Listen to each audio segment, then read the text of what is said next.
अस्सलामु अलैकुम वरहमतुल्लाहि वबरकातुहू।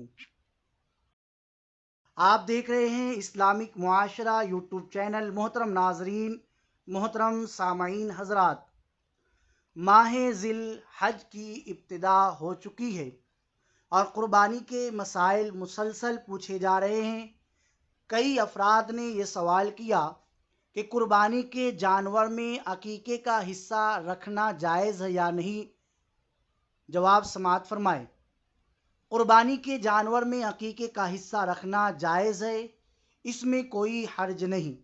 अलबत्ता हिस्सा रखने में अफ़ज़ल ये है कि लड़के के अकीक़े के लिए 2 हिस्से और लड़की के अकीक़े के लिए 1 हिस्सा रखा जाए।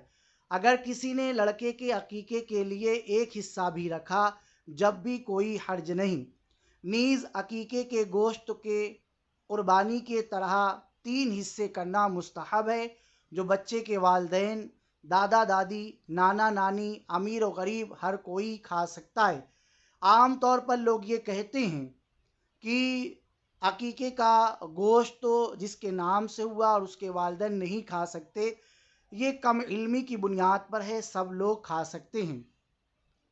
हाँ, अकीक़े की दुआ जो है वो पढ़ी जाएगी और क़ुरबानी की जो दुआ है वो क़ुरबानी जिनके नाम की जा रही है उनके साथ वही दुआ पढ़ी जाएगी। इमाम अहले सुन्नत फ़तावा रज़विया जिल्द नंबर 20 सफ़ा नंबर 586 पर तहरीर फरमाते हैं, अकीक़े का गोश्त तो आबा व अजदाद भी खा सकते हैं, मिस्ले क़ुरबानी इसमें भी 3 हिस्से करना मुस्तहब है। लिहाजा इंशाअल्लाह अब इसके बाद की जो वीडियो होंगी तो वो क़ुरबानी का तरीक़ा और अकीक़े का तरीक़ा भी बयान किया जाएगा।